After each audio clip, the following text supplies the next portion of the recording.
रूहानी का भाई रूहानी और गुरु को किया एक साथ, अपनी गलतियों के लिए मांगा गुरु से माफ।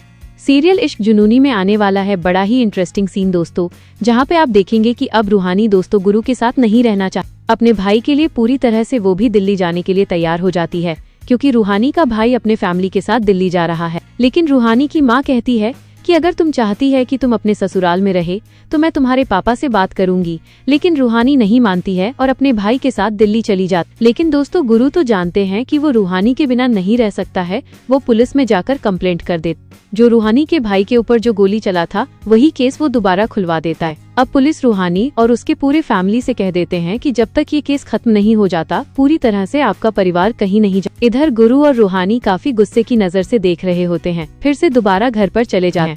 घर पर जो रूहानी की बुआ रहती है वो फिर से ड्रामा शुरू कर देती है और कहती है कि वो जब तक गुंडा रहेगा हम लोगों को चैन से नहीं रहने। इधर रूहानी काफी रो रही होती है, क्योंकि दोस्तों गुरु ने एक कड़वी बात कर दी थी कि तुम अपने भाई के लिए मुझे छोड़ रही हो, इस शादी को ठुकरा रही हो, तुम बहुत पछताओ। दूसरी बात, अब रूहानी के माँ भी रूहानी के दिल की बात जान गई है कि रूहानी गुरु के साथ रहना चाहती है।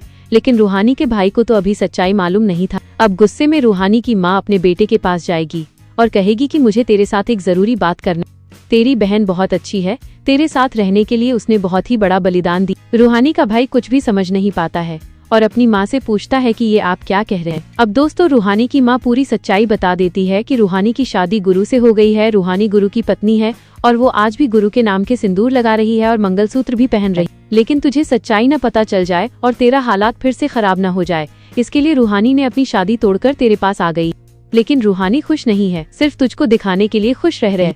गुरु से वो अब प्यार कर बैठी है। वो गुरु के साथ काफी दिनों तक रही है, एक साथ दोनों बेड पर थे, एक साथ दोनों कमरे में थे। रूहानी अब उसको चाहने लगे, लेकिन जैसे ही तू ठीक हुआ फिर से वो शादी तोड़कर तेरे पास आ गई है। अब दोस्तों सच्चाई तो पूरी तरह से रूहानी के भाई जान जाता। वो काफी गुस्सा होता है कि रूहानी ने सच्चाई क्यों नहीं बताई। रूहानी का भाई गुरु से नफरत करता था, क्योंकि वो जानता है कि गुरु एक गुंडा है और रूहानी को तकलीफ में रखता है, यानी रूहानी को तंग करता। लेकिन दूसरी तरफ ये भी है दोस्तों कि रूहानी के भाई अपनी बहन से काफी प्यार करता है। जब उसकी सच्चाई मालूम चलती है कि रूहानी अपनी जिंदगी में काफी खुश थी तो वो काफी पछताता हुआ नजर आता है। लेकिन दूसरी तरफ ये भी है कि रूहानी का पापा रहते हैं, वो काफी गुस्सा हो जाते हैं और रूहानी के बुआ।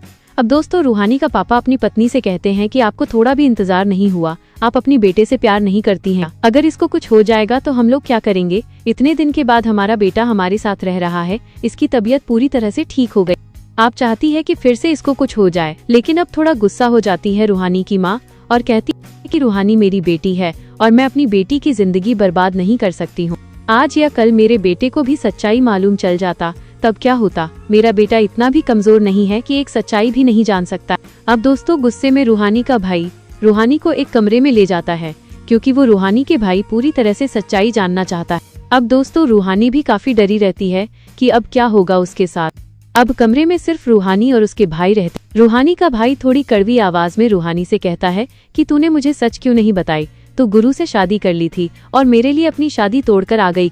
रूहानी के पास इसका सवाल तो रहता है, लेकिन वो सच्चाई तो अभी अपने भाई को नहीं बता सकती। लेकिन वहाँ पर थोड़ा झूठ बोलती है और कहती है कि मैं कब का रिश्ता तोड़ दी थी गुरु के साथ।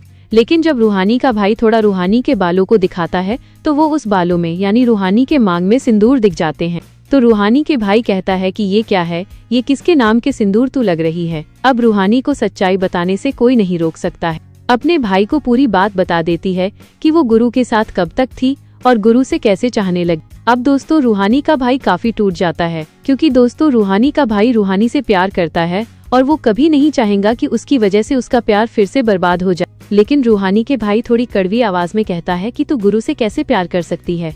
गुरु ने तो तेरे साथ बहुत कुछ किया, तुझको हमेशा तंग किया है और वो तो ये गुंडा है। लेकिन रूहानी पूरी बात बताती है और कहती है कि गुरु एक अच्छा इंसान है भैया। हाँ, कुछ दिनों से फिर से वो पहले जैसा बन गया है, क्योंकि उसको लग रहा है कि मैं उसको धोखा देकर पूरा रिश्ता तोड़कर अपने घर आ गया हूँ। लेकिन ऐसा वो नहीं था, मेरे लिए वो काफी बदल गया था और वो गुंडागर्दी करता था। सिर्फ मुझे मनाने के लिए वो काफी प्रयास कर रहा था और मैं भी उसके साथ रहकर प्यार कर बैठी। उसके साथ हम दोनों अपने प्यार की इजहार करने वाले थे। लेकिन उससे पहले ही आप ठीक हो गए तो मुझे आपके पास आना पड़ा, क्योंकि अगर आपको सच्चाई मालूम चल गया रहता तो उस वक्त आपकी तबीयत काफी खराब हो जाती और मैं आपके लिए ये रिश्ता तोड़ने के लिए भी राजी हो गई। अब दोस्तों देखेंगे कि रूहानी का भाई काफी टूट जाएगा और अपनी बहन से कहेगा कि मेरे लिए तू इतना कुर्बानी क्यों की? अगर तू खुश है तो मुझे कोई दिक्कत नहीं है। अगर तू कह रही है कि गुरु तेरे साथ रहकर बदल जाएगा तो मुझे क्या दिक्कत हो सकती है। मैं गुरु से नफरत करता हूँ, लेकिन मैं तुझसे प्यार करता हूँ। मैं इतना भी सेल्फिश नहीं हूँ कि अपनी खुशियों के लिए तेरा जिंदगी बर्बाद कर सकता हूँ। मैं जानता हूँ कि तू आज भी गुरु से प्यार करती है, वरना तू उसके नाम के मंगलसूत्र और सिंदूर नहीं लगाती। माँ ने मुझे पूरी सच्चाई बता दी थी। तुझे अपनी शादी तोड़ने की कोई जरूरत नहीं है। लेकिन मैं एक बात जरूर कहूँगा, गुरु और तेरी जिंदगी बिल्कुल अलग है। गुरु तेरे जैसे नहीं है, वो थोड़ा गुस्से दिमाग का है। अभी भी उसका गुस्सा काफी है, तुझ पर गुस्सा काफी करता है। लेकिन तू एक समझदार और शांत दिमाग की है। तू गुरु के साथ कैसी जिंदगी बिता सकती है? मुझे तेरे बारे में बोलने के कोई अधिकार तो नहीं है, क्योंकि तू उसके साथ शादी कर ली है। मैं तो समझा था कि तेरी शादी उसके साथ नहीं हुई है, लेकिन शादी को ठुकराया भी नहीं जा सकता है। तेरी शादी उसके साथ हुई है और तू भी उसके साथ प्यार कर बैठी है, तो तू अब उसके पास जा सकती है। लेकिन रूहानी कहती है कि भैया अगर आप खुश नहीं है तो मैं गुरु के पास नहीं जाऊंगी, मैं आपके लिए ये रिश्ता तोड़ सकती हूँ। लेकिन यहाँ पर रूहानी के भाई कहता है कि रूहानी तुम मेरे बारे में चिंता मत कर, मैं ठीक हूँ, लेकिन तू हमेशा खुश रहना। कोई भी दिक्कत आए तो मुझे फोन कर देना, मैं पूरा कोशिश करूंगा तुझे बचाने के लिए और तुझे खुश करने के लिए। इधर रूहानी का भाई कहता है कि गुरु के फोन लगाओ और यहाँ पर बुला लो। अब थोड़ी देर बाद देखेंगे कि दोस्तों रूहानी गुरु को फोन करती हुई नजर आएगी। गुरु तो रूहानी के नाम से ही गुस्सा हो जाता है। दोबारा रूहानी के भाई फोन करता है तो गुरु फोन उठाता है।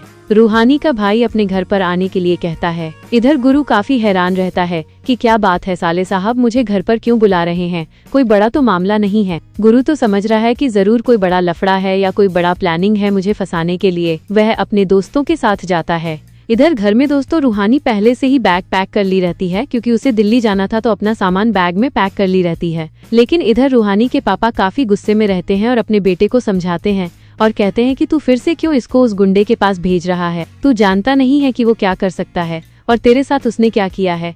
वो एक गुंडा है। लेकिन रूहानी का भाई कहता है अपने पापा से कि आप अच्छी तरह से जानते हैं कि इतने दिन तक रूहानी और गुरु की शादी हो चुकी थी। आपने भी मुझे सच्चाई नहीं बताई और शादी तो ठीक था। अगर रूहानी इस शादी में खुश नहीं होती तो मैं इस शादी को तुड़वा सकता था और मैं अपनी बहन को भी रक्षा कर सकता था। लेकिन मेरी बहन इस शादी से खुश है, वो गुरु से प्यार करने लगी है और मैं अपनी बहन की खुशियों को बर्बाद नहीं कर सकता हूँ। वो मेरी वजह से अपनी खुशियाँ बर्बाद कर रही थी, लेकिन मैं ऐसा नहीं होने देना चाहता हूँ। गुरु थोड़ी देर बाद आता होगा और मैं अपनी गलतियों के लिए गुरु से माफी मांग लूंगा और कहूंगा मेरी बहन को खुश रखना। इधर देखेंगे दोस्तों की गुरु इधर थोड़ा गुस्से अंदाज में आता है घर पे। इधर घर पर तो सभी लोग तमाशा देख रहे होते हैं, लेकिन थोड़ी देर बाद रूहानी का भाई गुरु के पास आएगा।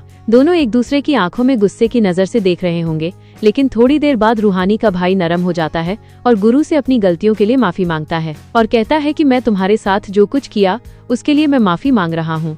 मैं कभी भी नहीं चाहा कि मेरी बहन की जिंदगी बर्बाद हो जाए। मेरी बहन तुमसे प्यार करती है और तुम्हारे साथ ही रहना चाहती है। मेरी बहन को हमेशा खुश रखना। यहाँ पर दोस्तों देखेंगे कि रूहानी के भाई गुरु और रूहानी को ये कहता हुआ नजर आएगा और दोनों का हाथ भी मिला देगा। कहेगा कि तुम दोनों ऐसे ही खुश रहना है। लेकिन रूहानी का जो पिता रहते हैं अभी भी नाराज रहते हैं गुरु को। वो तो कभी भी लगता है कि स्वीकार ही नहीं करेंगे दामाद के रूप में। लेकिन रूहानी का भाई सिर्फ रूहानी के लिए गुरु को स्वीकार करने के लिए राजी हो जाता है। लेकिन सच है यही है दोस्तों की रूहानी का भाई पूरी दिल से गुरु को स्वीकार नहीं किया है, क्योंकि वह जानता है कि गुरु और रूहानी की जिंदगी पूरी तरह से अलग है। दोनों एक दूसरे के लिए नहीं बने हैं, लेकिन अपनी बहन के लिए वो चुप रहा है। अब दोस्तों आने वाले एपिसोड में देखना ये है कि गुरु और रूहानी के रिश्ते में फिर से क्या नया मोड़ आएगा और इन दोनों के रिश्ते में क्या बदलाव होगा। आगे के लेटेस्ट जानकारी के लिए चैनल को सब्सक्राइब कर लें और आप भी गुरु और रूहानी के सच्चे फैन हैं तो गुरु और रूहानी के लिए प्लीज दिल वाला इमोजी डालें और लिखें आई लव गुरु और रूहानी।